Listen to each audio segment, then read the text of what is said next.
Hello viewers, আসসালামু আলাইকুম। I hope সবাই ভালো আছেন। আমিও আলহামদুলিল্লাহ খুব ভালো আছি। তো আগের ভিডিওতে আপনাদের বলেছিলাম যে এই জিয়তকুণ্ড নিয়ে একটা ভিডিও বানাবো। তো আজকে চলে আসলাম এই জিয়তকুণ্ড নিয়ে একটি ভিডিও বানানোর জন্য। এই জিয়তকুণ্ডটা হলো বাংলাদেশের বগুড়াতে অবস্থিত। ইতিহাস থেকে জানতে পারি এটা নাকি আজ থেকে প্রায় 1800-2000 বছর আগে এই কূপটি তৈরি করা হয়েছিল। রাজা পরশুরাম গ্রামের লোকদের পানির অভাব দূর করার জন্য এই কূপটি খনন করছিল। তবে একটা অলৌকিক ক্ষমতা নাকি ছিল এই কূপের পানি খেয়ে নাকি মৃত ব্যক্তিরাও জীবিত হইতো। কিন্তু আমার কথা হইলো, মৃত ব্যক্তি কিভাবে পানি পান করত, তারপর তো জীবিত হওয়ার কথা। যাই হোক, এটা অলৌকিক কথা, এটা সত্য না মিথ্যা এটা আমার জানা নেই, তাই এটা নিয়ে কিছু বলবো না। তবে এই কূপটা নোংরা করে ফেলেছে, ভিতরে অনেক ময়লা আবর্জনা। এবং এই যে কূপের পাশেই ছিল হইল পরশুরামের প্রাসাদ, যে কূপটি খনন করেছিল। এবং এই কূপের উপরের ব্যাস প্রায় 3.86 মিটার। এটা নিচের দিকে আস্তে আস্তে ছোট হয়ে গেছে।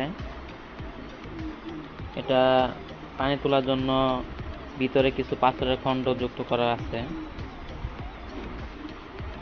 এবং এই যে এখানে এই জিয়তকুণ্ডর কিছু গল্প কাহিনী লেখা আছে, এখানে থেকেই ধারণা নিয়ে আপনাদেরকে বলছি আর কি। এই কূপের পানি দিয়ে নাকি পরশুরাম তার সৈন্যদের জীবিত করত।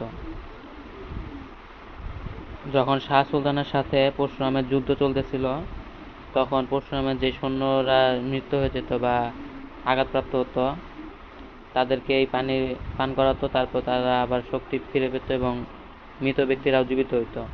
এইভাবে নাকি যুদ্ধ চালিয়ে গেছে। তারপরে শাহ সুলতান এটা শোনার পর একটা চিলের মাধ্যমে এক টুকরা গরুর মাংস ওই কূপের ভিতর ফালায়। তারপর থেকে এই অলৌকিক ক্ষমতা শেষ হয়ে যায়। এবং এই যে পরশুরামের প্রাসাদ এই পাশেই ছিল, এখানে থাকতো পরশুরাম তার পরিবারকে নিয়ে।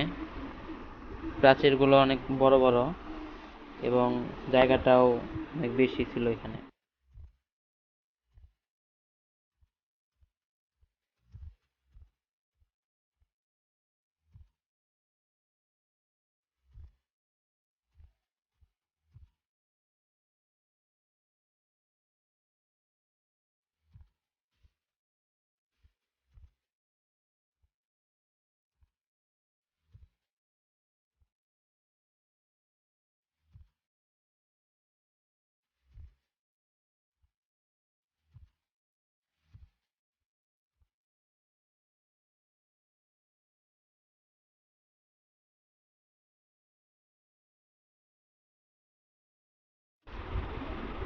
আজকের ভিডিও এই পর্যন্তই।